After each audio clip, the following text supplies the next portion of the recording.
Welcome to writing XS in plain C. I'm a bit under the weather today, so this will probably be slower than I would have normally done it. I have to give credits for this talk to Stefan Mueller, who came up with the original idea for how to teach XS in this style. The code samples for this talk are at GitHub at the URL on the bottom. My name is Bulk88. I have a POS ID. I'm mostly seen in the Perl community on the P5P mailing list. I mostly use Perl on Windows and do a lot of Perl, Windows, and C coding. The Perl interpreter is written in C89. It's a large pile of machine code and it is memory unsafe. Perl is not written in Java. There's basically one way to extend the Perl language. You use JSON RPC to a daemon written in C. No, just kidding. There's two ways. You can use xsubs or you can use keywords. Xsubs can be monkey patched at runtime. Keywords can't be monkey patched at runtime. Also, Perl is kind of fat, so for performance and speed reasons, you sometimes have to use C.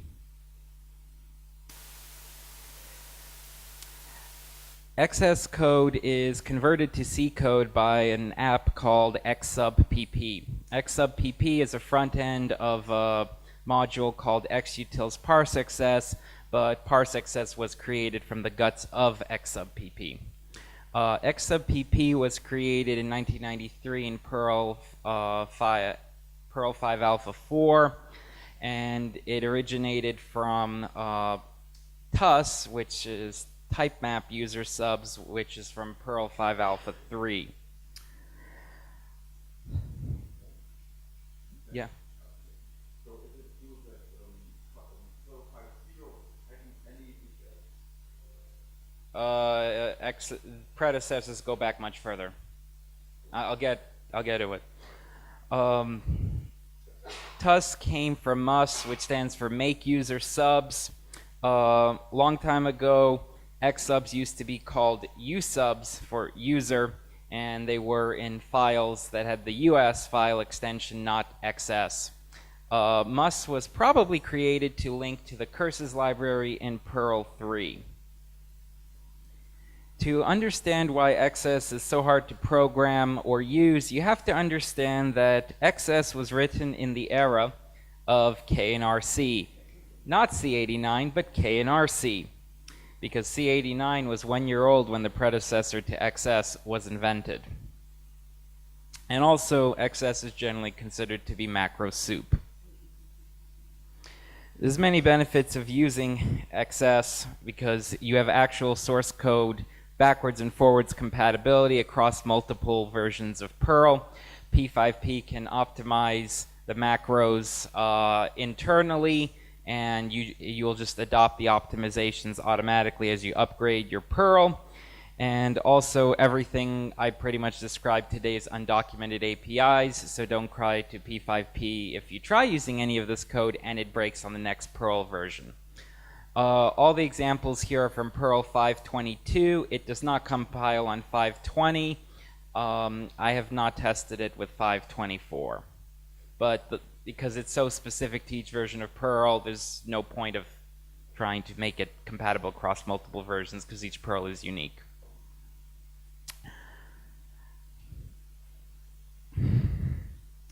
How to make xsubs appear in the Perl language.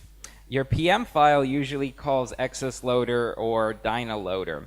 XSLoader then calls DLLoadFile, and DLLoadFile then calls the OS shared library loader to load a shared library into your process. The yellow boxes here are C code, and the blue boxes are pure Perl code. XSLoader then takes your package name, prefixes boot, replaces the colons with underscores, and then calls DLFind symbol to find a C symbol with that name. The OS shared library loader then finds the function pointer for that symbol and returns it to XSLoader. The The boot function is the only symbol that needs to be external or publicly visible in your shared library. The only symbol. XS loader doesn't look for any other C symbols. XS loader then takes the C function pointer it got earlier and calls DL install xsub, which actually connects your C function pointer and makes it appear in the Perl language with xsub and a type glob. At this point, you now have a xsub which is callable from the Perl language once DL install xsub runs. Then XS loader actually calls your boot xsub. This is the first time you get control. Almost all boot xsubs will repeatedly call new XS and register additional xsubs in the process.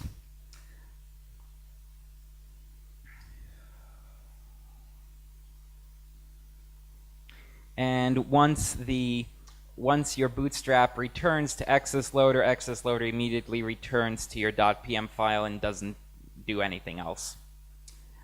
Now, every xsub C function has to have the following prototype. Every one of them has this prototype. Now, I did say that I'm not going to be showing you macro soup, but I will be using one macro in the rest of my examples, which is the pthx macro, which is the engine pointer.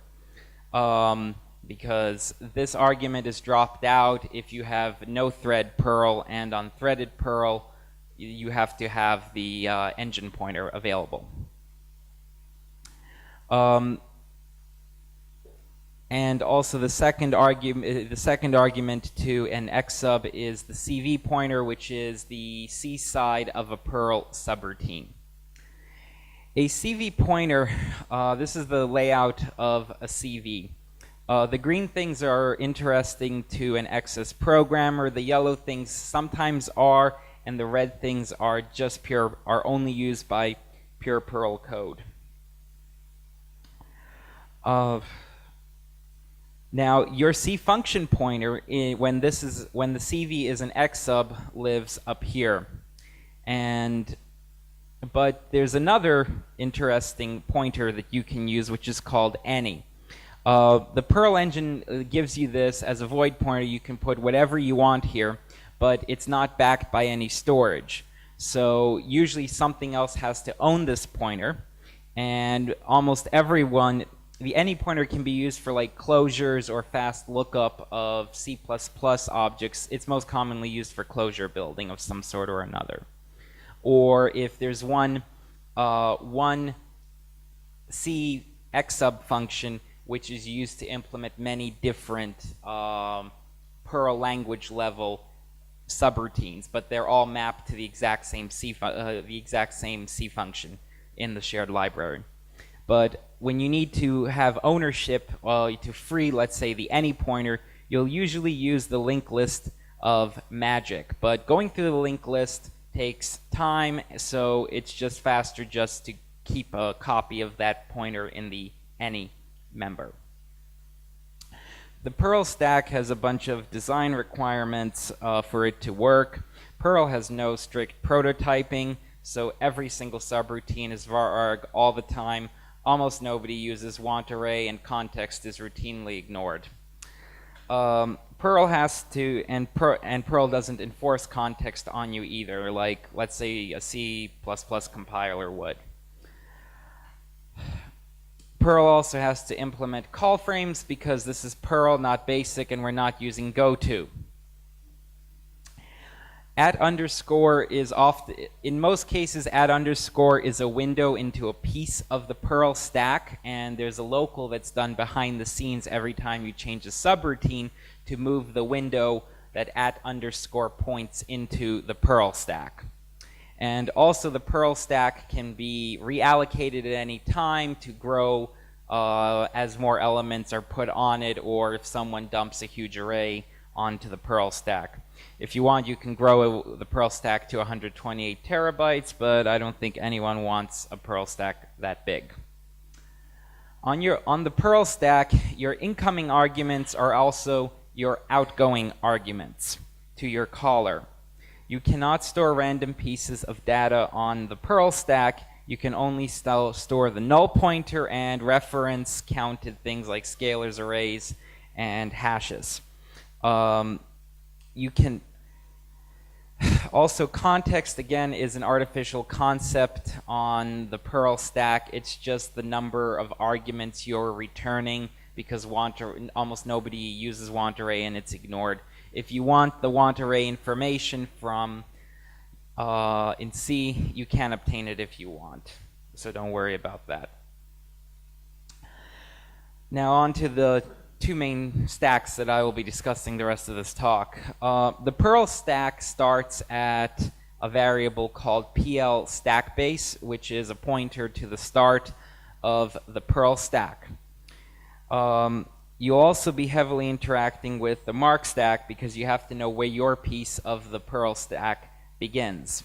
The mark stack consists of indexes, not pointers, but indexes into the Perl stack. And the mark index points to the first element of the Perl stack that's yours. Now the memory address that is under the index is not your memory. It's not your memory, but you have to read Perl stack SP. And if Perl stack SP points to your last valid element on the Perl stack, but if Perl stack SP is equal to where mark is pointing to, then you have 0 arguments incoming. In theory, you can have a personal, like, private scratch zone on the Perl stack, which is the green boxes here, but I've never seen anyone keep a private zone of scalars on the Perl stack. Every CXS programmer will just use C autos for this. And also, the next yellow zone on the right side is your outgoing arguments to your callees. All the red boxes are memory that you cannot read. It's not yours.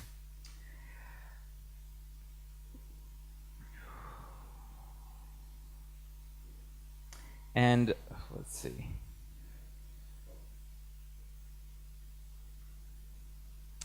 This is the smallest X sub that you can write. Every X sub has only one ABI or API requirement. It has to it has to pop off its mark index. So pushing back the mark stack by 1 and basically wiping that I32 off. If you don't do this, you can eventually get an underflow and memory corruption in Perl, which will be caught with Valgrind, hopefully, or just a bunch of seggies. Now on to something more complicated. Let's count the number of items in @_. Every single Perl X sub has a prologue at the top. It almost never really changes. The first thing you do is you have to read off where your stack pointer is from global memory. You then have to get your mark index off the mark stack. You then have to compute your mark pointer by doing pointer arithmetic and combining the index with the start of the Perl stack. Then by subtracting the mark pointer from stack pointer and again doing pointer arithmetic, you can get an item count. And then there's your obligation to decrease the mark stack by 1. Now, we have to create a new scalar to return how many items we counted.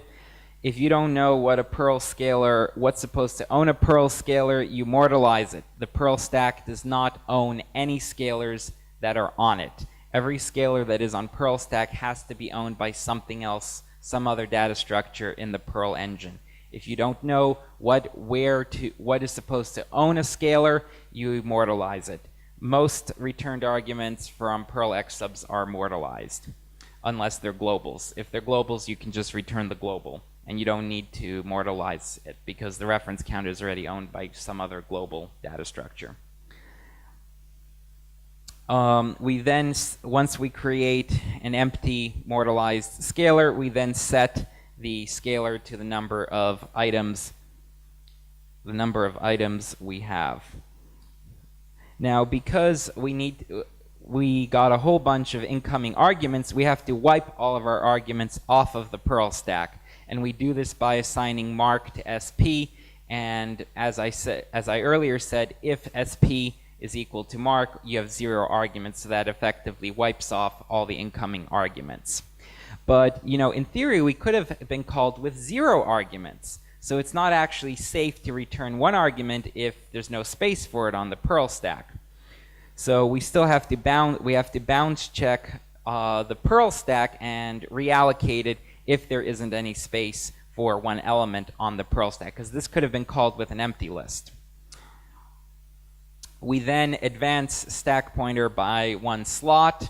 We write our scalar pointer to the Perl stack, and then we take our local copy of the stack pointer, the pointer into the Perl stack, and write it to global memory for our caller to see. Now, how to print a scalar. We have the same prologue that you saw earlier. There's a lot of repetitive code to try to write X subs by hand. That's why nobody ever does this.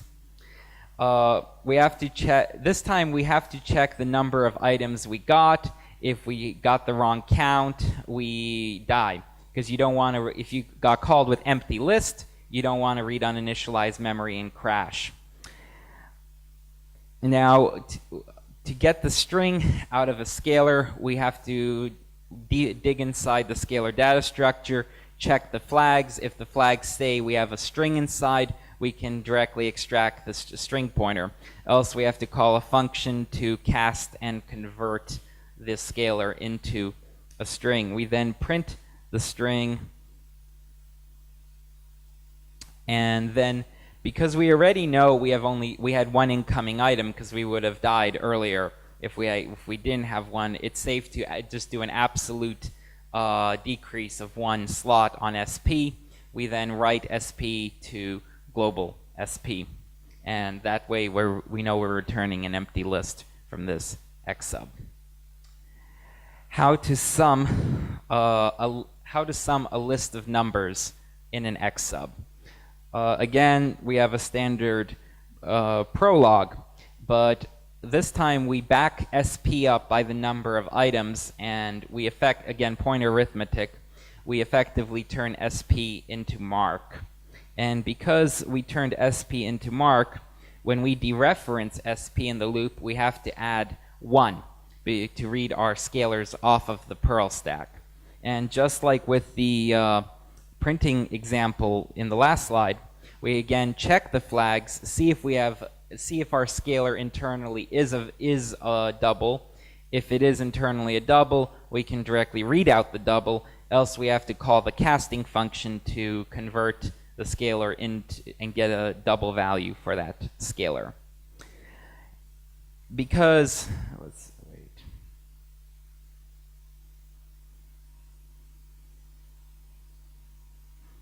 because we're summing a list, we could have again gotten 0 incoming arguments, and the loop could have never run.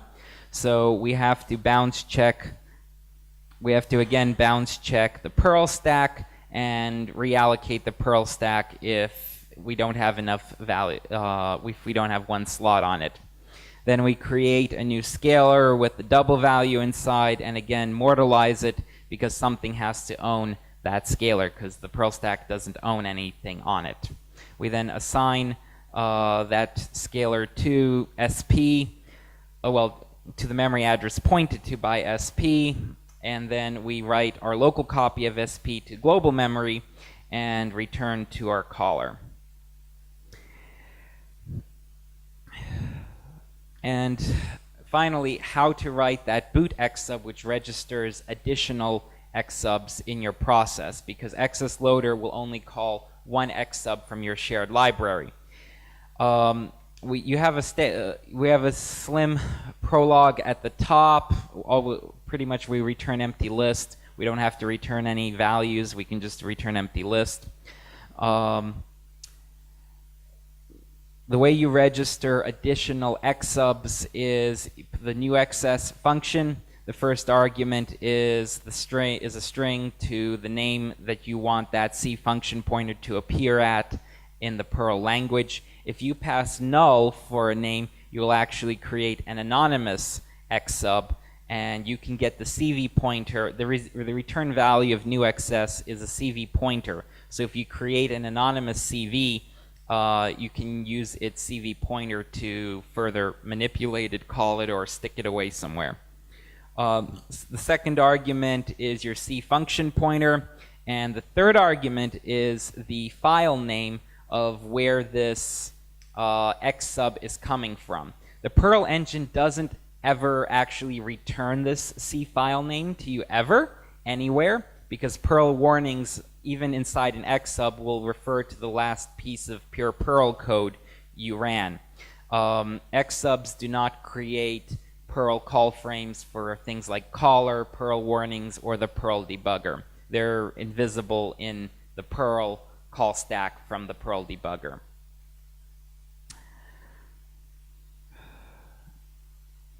And finally, questions?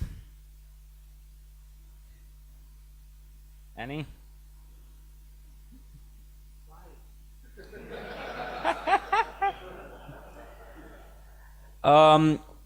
When you try writing XS code and the templated stuff that comes out of parse XS conflicts, or you start segvying and you don't know why you're segvying or getting invalid scalar pointers, you have to understand what the macros do. And often I've seen that people use duplicative macros, like let's say pop an element, then push an element back on, or they just don't really understand what the macros do. Also, if you're going to do patches to parse XS, you have to know how the XS API works internally if you want to write a patch for X sub PP. Also, if you work on P5P development, if you want to, again, do bug fixes from the Perl 5 engine side of the X sub API, you have to know how it works. Because you can't debug it if it's just a bunch of 5-letter tokens with semicolons going down the page. Any other questions? Well, thank you.